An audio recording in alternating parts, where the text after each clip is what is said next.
Hi guys! Andito ako ngayon sa Maynila noong saan meron nga akong event na pupuntahan. Pero dahil andito na ako, ililibot ko kayo sa Maynila at saka kung saan yung mga related na mga lugar kung saan ako lumaki.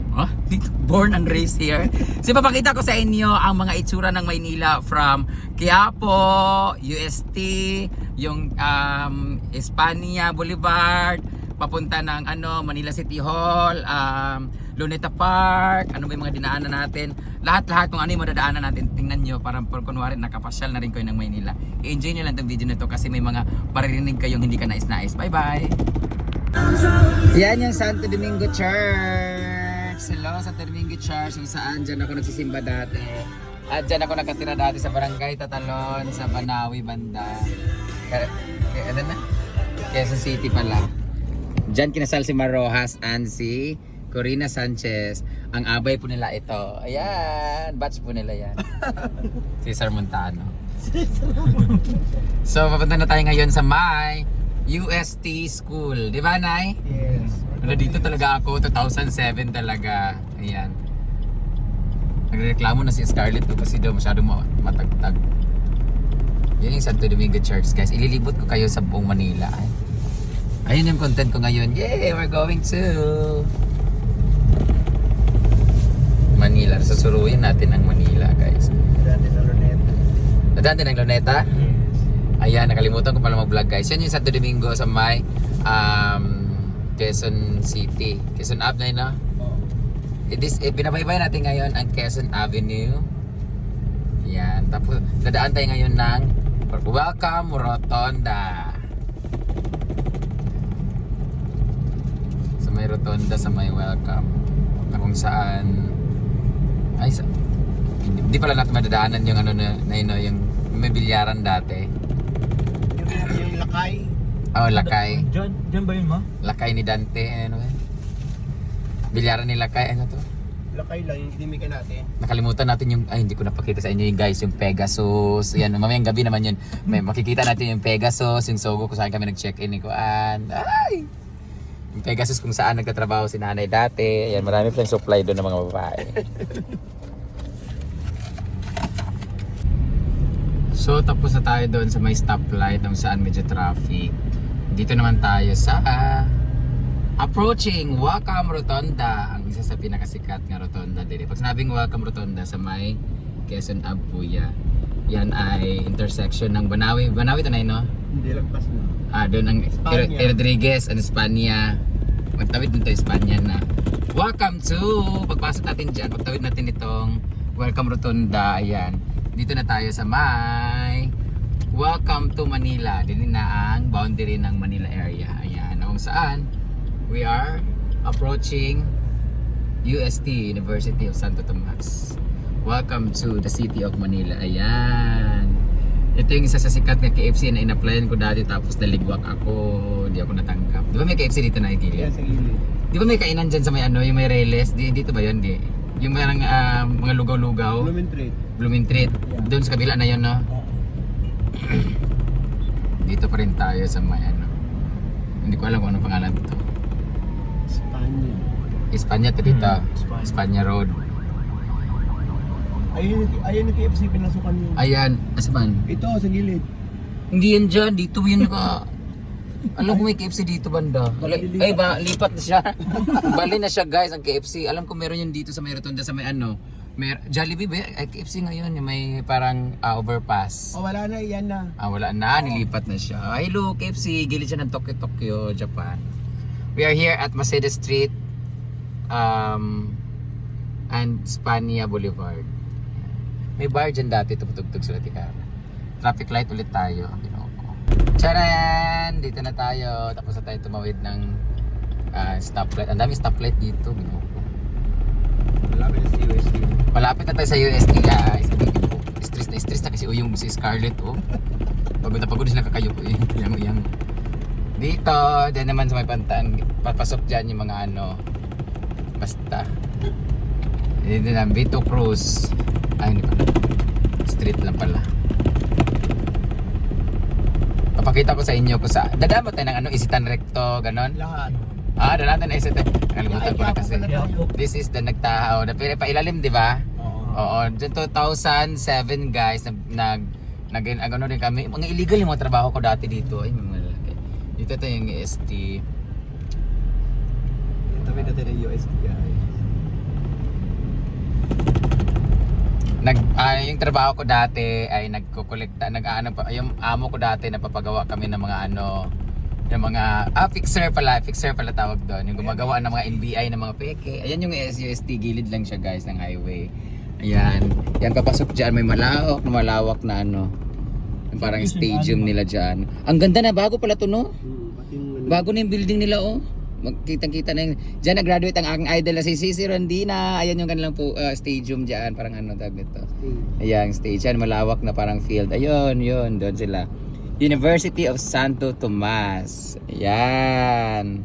Hindi na makita kasi ang bilis ng takbo ng mga kahoy. Ayan yung nila, malawak din siya noon. Pero mas malawak yung UP.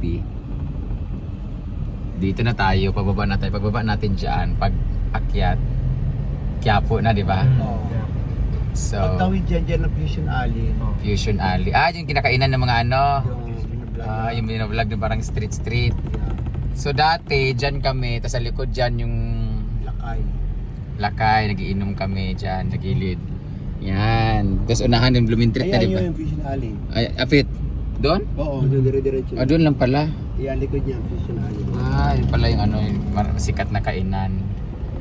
Dito sa Dito naman tayo. Di ba yung sa lakay yung ginawa kanyang puon? Oo. Yan yung Lerma. Diyan ako nakatambay dati sa Lerma. Yung FEU is dun sa kabila. Asan? Dun yung FEU sa kabila. Tapat lang. Tapos may paggawaan dito ng mga yung mga frame, ganyan. Paggawaan ng mga trophies. Mga diploma. Ayan. Tapos dito na tayo bababa. Papunta na tayo ng Quiapo. Pagtawid dyan sa ilalim, Quiapo na siya.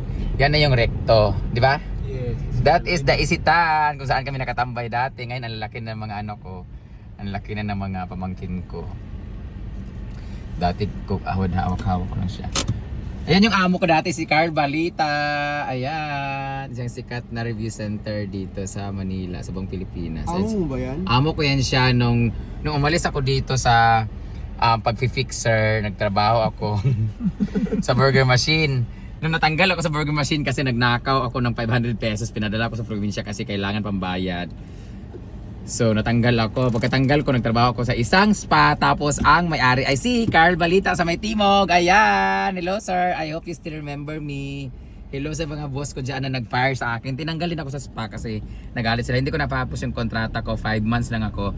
Tapos ayun, after nun, nagtrabaho ulit ako sa isang illegal recruiter ng mga company. Lahat ng trabaho ko, illegal, ginawa ko. Ayan, I was so unlucky before. It's very unfortunate, but it molds me for who become right now. Wow! I become right now.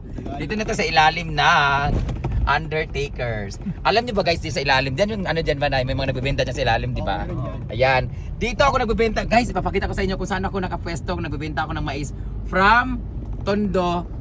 Sa Tondo, binabaybay namin yung papunta ng Quiapo. Tapos dadaan kami sa dyan kami sa may nito. Diyan ako nagbebenta ng mais sa may tindahan simbahan ng Quiapo. Papakita ko sa inyo. Daan natin, di ba? Ayan, yung may malaking TV dyan kung saan si Cardo Dalisay.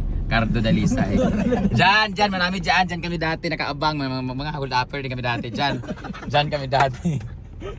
Guys, grabe yung buhay ko sa Manila talaga. As in, makikita nyo dito dyan yung Isitan Recto na yan dyan, na-picturean yung picture ko mukhang si Michael Jackson ako.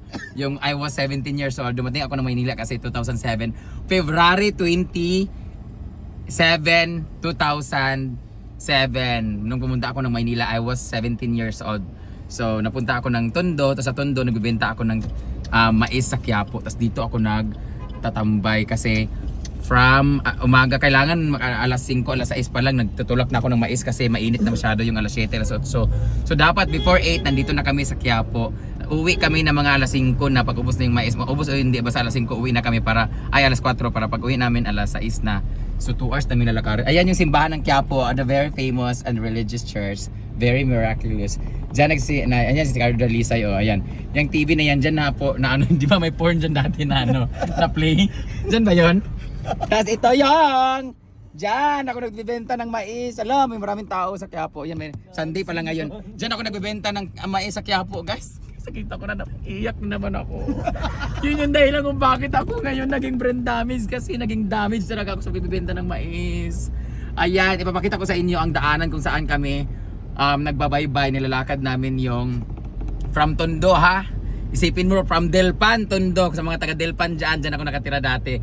Sa may Delpan. Basta, ayan yun dyan. May daanan dyan sa highway. Ganun sa gilid. Yan, mapakita ko sa inyo. Dyan, yan. Yan, ganyan-ganyan na daalan. Oh, dyan. Meron ganyan daanan na galing sa tatawid-tawid ko. Doon papunta yung doon nilalakad lang namin guys. Grabe kahirap guys. And then, andito na tayo ngayon sa may post office. Post office to, di ba? Oo. Post office ng Maynila. Pagtawid lang ng tulay from Quiapo, pagtawid ng tulay, post office na kaagad. Ay, No? yung famous brand daw. The very famous, then makikita mo dyan yung orasan ng Maynila. Metropolitan palang tawag dyan. Ayan, Metropolitan. Hello, Metropolitan. Ayan yung post office na nasunog. Nasunog yun, di ba, Nay? Yes. Saan na ngayon? Yan. Yan pa rin. Naayos pa rin. Ayan yung post office ng Maynila. Ayan, yan. Yan yung post office ng Manila. Dito naman tayo sa may Manila Metropolitan. At dito tayo makikita natin ngayon yung famous na merong hostage dati na isang bus na kung saan bumaba si Bong Revilla. Yan ba yun? Quirino, ang tanda. Kung saan mga estatwa. Makikita natin mga estatwa ng social climbers dyan. Ito nga pala ayan ang PICC. Saan niya? LIC yung Intramuros yan. Intramuros pala, hindi pa pala yun PICC. Kung saan kami nag-audition dati. Asan yung Hindi pa. Ayan na yun guys, makikita natin yung mga dyan. Heritage ba yan? Oh yes. Antaga na. Yan, KKK. Ala, malapit na pala ang KKK dyan. Kataas-taasan ka. Galang-galangang katipunan. Ayan. Hawa sa dyan! Ginuo ko may catering services naman. Ayan ang famous KKK. Ayan, dyan. Dito may hold up na bus dati, yung famous na famous ko naalala niya dati. Ay may antag nito. Ayan yung KKK dyan guys. Dito na tayo sa may Luneta. Ayan, pag pumunta ka ng Luneta, hindi talaga makalimutan yung ating ayan yung mga ganyang kalesa na may kabayo. Yan, may underground, ano bang yan? Asan yung Manila na yung orasan? Yung orasan ba? Ayun, City Hall. City Hall ng Maynila. Ayan, yung may orasan. At dito na tayo sa may Luneta. Makikita natin dito banda yung saan si Diwata nahuli. Di ba dito na unahan, di ba? Oh, yan yung president at Ayan yung sa president yan, National Museum ni President. Sino President? Hindi, yung nag-overtaking si Marcos. Overtaking. No overtaking. Dito na tayo sa may PIC. Ayun, PICC. Intramuros. Diba? Department of Labor. Dole pala yun? Ayan, dyan mga golf. Tapos, asan na yung Luneta? Wala mo sa Tagal. Dito kami guys, pag kayo hindi nyo nagamit yung yung mga ticket ninyo, tapos gusto nyo i-refund yung ticketing office, ganun ticket ninyo, kukunin nyo pa sa Loton. Sa Loton yun, di ba? Loton yan. Oo, ganun. Dito natin sa Loton. Ay, sayang di natin madadaanan kung saan ako dati nagbibenta naman ng burger machine. Madadaanan naman natin Malate, hindi, no? Ay, hindi. Sa Malate naman ako, habang nagbibenta ako ng mais guys, nag-a-apply din ako ng tag nito. Nag-a-apply ako ng company sa burger machine, at nung na-deploy ako guys, ang company ng burger machine, ang kanilang building pala, lang ka-office ay doon sa may likod ng Pinoy Big Brother House sa may Scout Bayuran sa Quezon City. Doon ako nakita yung nag-host si Tony Gonzaga sa Pinoy Big Brother, at doon ko talaga sinabi na one day it's going to be my home. And that was 2007, and after that 2021 napasok ko talaga yung Pinoy Big Brother. As in, grabe talaga si Lord talaga magbigay talaga ng challenges in life, and then one day you will realize that lahat pala ng mga binubulong mo pag seryoso ka, pero you have determination and perseverance. Di ba? Makukuha mo talaga yung gusto mo. Sinabi ko talaga yung dati na one day magiging bahay ko tong Pinoy Big Brother na to. Papasok ako dyan one day. That was 2007 nung nag-apply ako ng burger machine. Tapos nung natanggap ako, napunta ako sa may Malate. Diyan ako una ako sa may Malate. Napunta ako ng San Andres, tapos napunta ako ng Maria Orosa. Doon ako nagnakaw. ng 500 sa burger machine at naligwak ako. Ganon, tinanggal ako. But grabe yung experience guys. Kasi doon ako na hold up ng isang ngungo. Ginuo ko. Gi-hold up ko sa ngungo guys sa may burger machine sa may Reorosa. Gabi yon. Pag hold up sa akin, kinuha na yung maraming tinapay na isang balot. Ayan. Nung kinuha niya sa akin yung isang balot ng tinapay guys, tumakbo siya tapos sinabol ko siya. Paghabol ko sa kanya guys, nauna pa siya kasi nasa loob pa ako, diba? Ganyan. Tapos hinabol ko siya. Nung nakita ako ng mga tao, ako ang kinuyog, akala ako ang magnanakaw. Yawa talaga yung experience. Sabi ko, ako yung tindero, ako yung ninakawan. Tapos bumalik ako nagbayad ng buong equivalent ng burger, kung ilang pieces yung tinapay. Kasi pag walang tinapay, ibig sabihin yun, automatic yun, isang buong burger yung babayaran mo. So kung halimbawa tag 40 yung isang burger, tapos yung tinapay 10 pesos lang, 40 pa rin mababayaran mo regardless of andun pa yung patty. Basta pag nawala yung tinapay, equivalent yun siya sa buong burger ang nawala. So yun ang binayaran ko. Grabe, 12 yung laman ng isang tinapay, so 12 na tagko 40 yung mabayaran ko, ganun. So ang sahod ko nun is 342 per day. Regular na yun sa amin dati. So malaki na yun siya, parang umabot ako ng 5,000 to 6,000 monthly. Pero sad to say, nasa 4 months lang ako na terminate ako because aking pagkuha ng 500 sa kanang locker. Mahaba pa yung story mo hanggang sa Oo, feeling ko aabutin tayo ng ng siyam-siyam dito. Cavite pa tayo, 'di ba? Ay, wala na akong masyadong experience sa may bandang Cavite. Dito lang ako banda kasi sa mga nadadaanan natin eh. Ay, may experience ka na matadaanan mo na yung nahuli. Saan banda? Oo. Airport. Oo, sa airport. Makikita natin yung airport. Oo. Makikita din natin yung airport kung saan nahuli rin ako guys ng NBI sa kasong illegal possession of ugly face. Human trafficker, pero hindi ako nahuli na kulong kasi hindi sila nakakuha ng ebidensya at mayroong mga bagay-bagay na things that there needs to consider, kaya hindi ako na tuluyang makulong. So dyan banda, kita na natin kung saan nakulong si Diwata ay nahuli, charot lang. Makikita natin kung saan yung nagtrending na lugawan ni Diwata. Liliko ba tayo? Nadaanan natin yung PACC? Malapit na. Wala pa. Luneta pa lang Yung tayo. PACC guys, kung saan nag-audition ng mga Cinemalaya Film Festival, nag-audition, nag-graduate yung mga social na mga eskwelahan, dyan nagaganap yung mga, iba sa cultural center siya, dyan nagaganap yung mga Amazing Philippines, so may pag mga show from, may mga bisita from ibang bansa dyan. Alam niyo na yung PACC syempre. Papakita ko lang sa inyo kung saan banda. Grabe yung ma-experience natin ngayong araw na ito. So pagod na si Scarlett sa kasi Uyong. So dito na tayo, paliko na tayo, lumagpas na tayo doon sa may pinaglagpasan natin. Dito naman tayo sa may Rojas Boulevard. Dito naman si Diwata nagbebenta na kaniyang Paris Overload at diyan siya sumikat. Pero dati nakikita lang talaga namin si Diwata doon sa may tapat lang ng SM Mall of Asia. Alam niyo saan banda yan siya na yung bago mag SM Mall of Asia sa may Pasay, di ba? Sa may Pasay. Doon yan siya, di ba? Ayan, Luneta. Ayan yung Luneta Park. Hello, Luneta Park. Yan. Diyan naman may mga fountain. May makikita kayong flag dyan na parang ano siya, lake, parang pool. Dito naman dyan, picture. Pero bawal na siya masyado. Yan. Grabe no, pag bumaybay ka ng Manila, parang mapapasyal na rin yung Manila pag nakita niyo yung vlog na to. Kasi isang daanan lang kasi. Diyan naman kami nag-a-apply ng sa Attic Tours. Nag-a-apply kami ng pa-Japan. Ayan yung Luneta Park. Ayan. Ay, Ocean Park. Manila Ocean Park dyan papunta. Tapos, ay wala na yung Manila Zoo. Madadaanan din pala natin, no? Wala na. Grabe yung Maynila, no? Madadaanan lang siya in just one ride. Dito banda yung building na kung saan nag-apply kami nag-apply, ayan, Bayview, saan ba the building yun sa ilalim na may Attic Tours kung saan nag-apply kami ng visa papuntang Maynila. At dito rin makikita nyo yung mga embassy ng US dyan kung saan kayo mag-a-apply dito banda. Ito ba yun? Ayan no, Embassy of the United States of America. One day, soon, makapunta ako dyan pag nakapag-asawa ako ng PAM. Dito pala yun. Ayan, basta Pearl, ano ba yun? Pearl of the Orient. Hindi man mao. Basta dyan yung building. Yun yung Attic Tours dyan banda. Dyan yung Attic Tours guys kung saan kami nag-apply pa Japan. Ayan.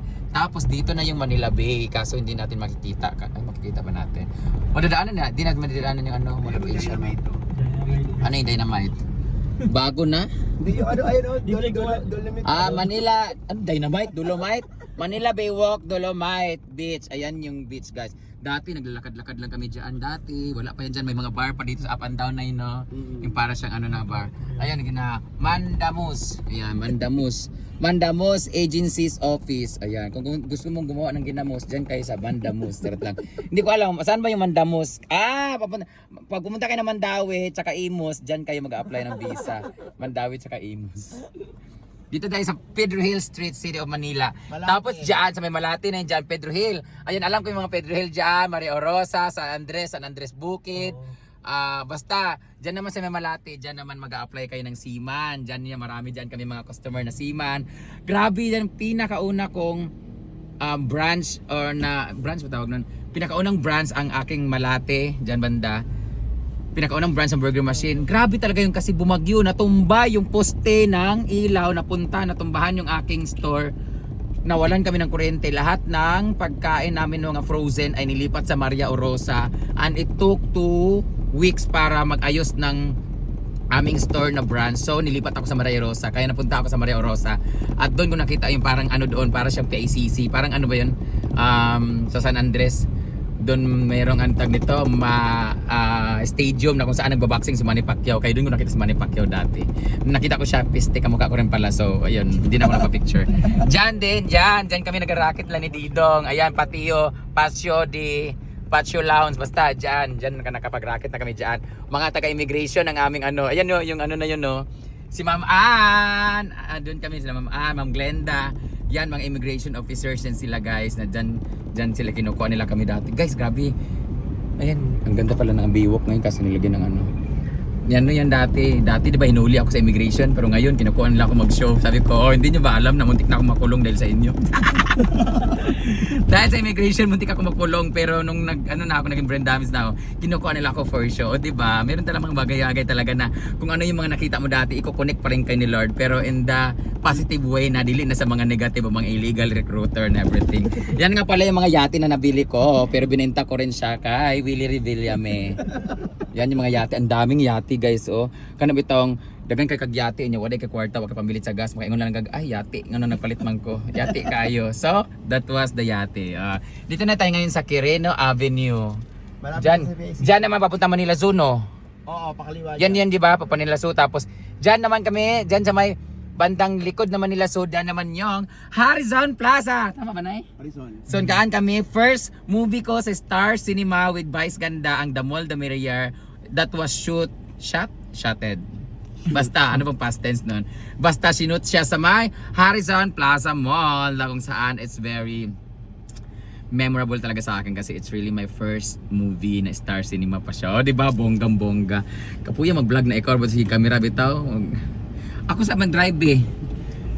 Quirino Avenue, pero hindi tayo kakaliwa dyan, no? Diretso tayo. Guys, diretso na kami guys. Hindi na makita pa din yung MOA, hindi na. Ayun yung MOA doon, no? PICC naman. Ayan, PICC, madadaan natin yung PICC.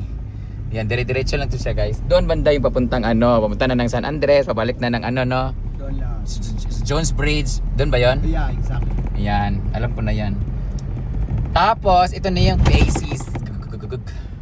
PICC, makikita natin yan. Pero hindi natin makikita yung MOA kasi hindi kami pupunta doon. Yan, Philippine Navy, Army Navy, ganyan. Blue Navy.